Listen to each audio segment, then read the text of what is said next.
Hello everyone! Welcome to Baguio, Benguet, Philippines.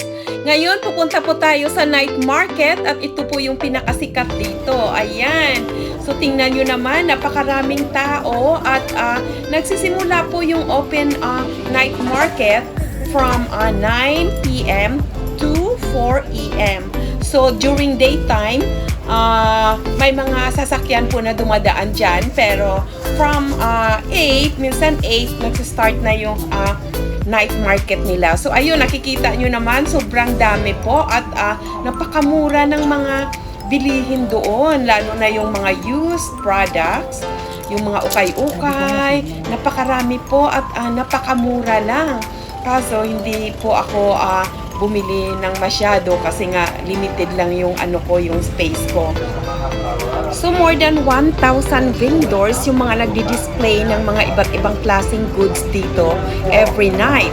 At yung mga sales katulad ng shoes, clothes, cups, souvenirs, mga t-shirts, and many more. So yung mga vendors, marami pong mga vendors na mga nagdi-display ng mga new products at of course yung mga ukay-ukay na tinatawag nila, and most of them mga new and brand new items at napaka-affordable po.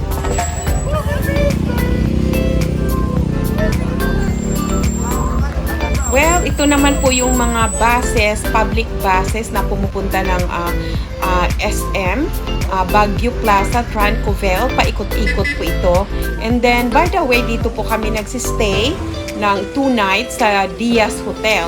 So, by the way, yung family name po kasi Diaz, kaya I prefer na dito kami magsistay. So, malapit lang po ito sa lahat. Actually, walking distance lang po kami hanggang doon sa pinaka downtown area ng Baguio City, and then going to that night market. So, there you go. So, papunta na kami ng SM. Ayun, ito na po yung SM ng Baguio.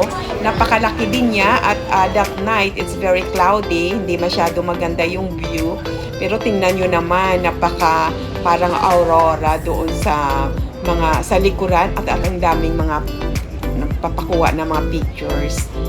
Yes, so let's enjoy more at nagpapakuha din kami ng picture dito at paikot-ikot lang kami ng aking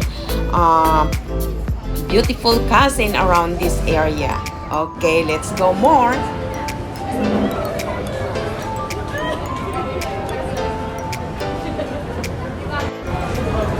Well, tingnan nyo naman mga friends, napakaganda ng night view.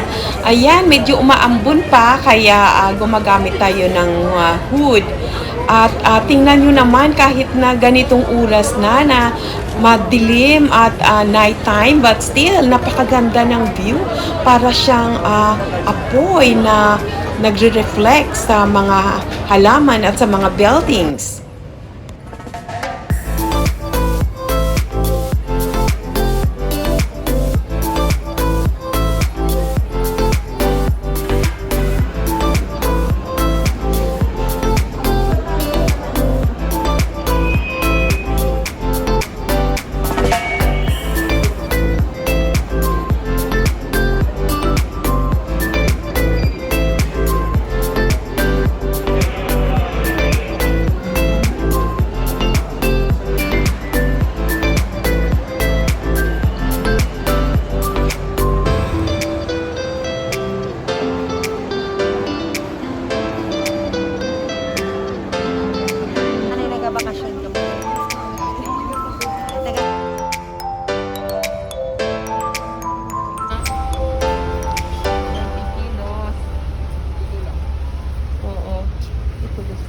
Pero ito naman po yung Saba Banana in the Philippines. Napakamura niya, 30 pesos per kilo.